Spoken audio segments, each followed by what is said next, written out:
which is not pleasing in God's sight. నీ జీవితంలో దేవునికి అయిష్టంగా ఉన్నటువంటి ఆ పాపాన్ని గురించి నేను బోధిస్తూ ఉంటే you won't like it because you will come under conviction. నీవు దానికి ఇష్టపడవు, ఎందుకంటే నువ్వు ఒప్పుకోలులోనికి రావాలి కాబట్టి దాన్ని ఇష్టపడవు.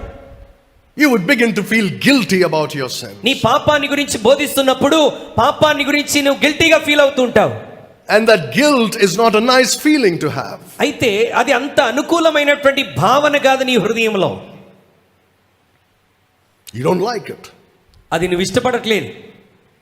But if I say to you, అయితే నేను మీతో ఇలాగ ప్రకటించాను అనుకోండి, forget about the cross. సిలువను గురించి మర్చిపోండి. God wants to bless you. దేవుడు నిన్ను ఆశీర్వదించాలని ఇష్టపడుతున్నాడు. God wants to make you rich. దేవుడు నిన్ను ఐశ్వర్యవంతుడిగా చేయాలని ఆశపడుతున్నాడు. God wants you to buy a big mansion in Jubilee Hills. దేవుడు నీకు జూబ్లీ హిల్స్ లో ఒక గొప్ప విల్లా ఇవ్వబోతున్నాడు. He wants to give you a Mercedes-Benz car. నీకు మెర్సిడీస్ బెంజ్ కార్ దేవుడు త్వరలో ఇవ్వబోతున్నాడు. He wants to heal you of all your diseases so that you don't have to go to a doctor. నీ శరీరంలోని రోగాలన్నీ దేవుడు స్వస్థపరచబోతున్నాడు. నువ్వు వైద్యం దగ్గరికి వెళ్ళాల్సిన అవసరం లేదు. If I say this, what would you say? ఇలాంటి ప్రసంగం నేను చేశాను అనుకోండి, మీరేమంటారు తెలుసా? Amen. ఆమేన్, స్తోత్రం అంటారు. You would say praise the Lord. దేవునికి మహిమ కలుగును గాక అంటారు.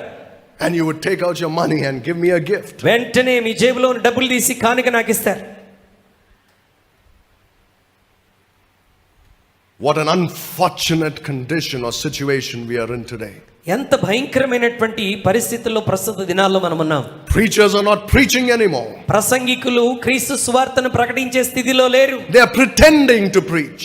వారు ప్రసంగిస్తున్నాము అని అనుకుంటున్నారు అంతే.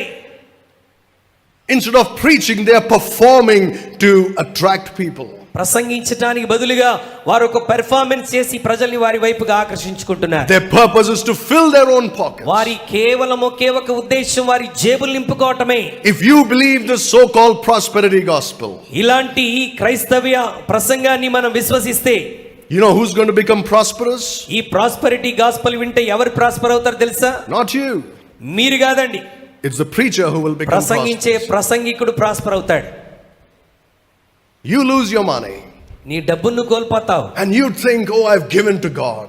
నువ్వేమనుకుంటావు అంటే నేను దేవునికి ధారాళంగా కానుక చేశాను అనుకుంటావు. And now he's more going to make it double or triple or multiplied many times. ఆయన తను సంపాదించే ధనాన్ని రెండింతలుగా నాలుగింతలుగా అభివృద్ధి పరుచుకుంటూ ఉంటాడు. No, but nothing happens. అయితే నీ జీవితంలో ఏ కార్యము జరగటం లేదు. And then you would think God is unfaithful. అప్పుడు నువ్వేమనుకుంటా తెలుసా? నేను దేవుని కొరకు ఇంత ఇచ్చిన దేవుడు నా విషయంలో నమ్మదగిన వాడు కాదు అని అనుకుంటావు.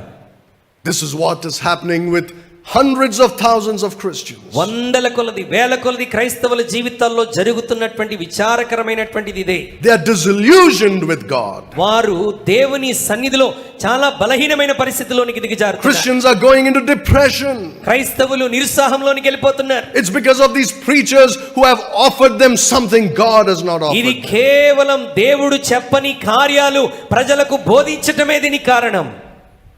Paul said we preach Christ crucified. పౌలు అంటున్నాడు, మేము సిలువ వేయబడిన క్రీస్తునే ప్రకటిస్తున్నాం. The goal of these prosperity preachers to become prosperous themselves. ఈ ప్రాస్పెరిటీ గాస్పెల్ మరి ప్రసంగించేటువంటి బోధకుల యొక్క ఒకే ఒక ఉద్దేశం తమ్మును తాము అభివృద్ధి పరచుకోవటమే. But I will also tell you another sad truth. మీకు మరొక విచారకరమైనటువంటి సత్యాన్ని నేను బోధిస్తున్నాను. You know why there are so many prosperity preachers today? నేటి దినాల్లో ఎందుకు ఇంతమంది కేవలం ఆశీర్వాదాన్ని గురించి ప్రాస్పెరిటీని గురించి బోధించే బోధకులు ఉన్నారు తెలుసా? It's because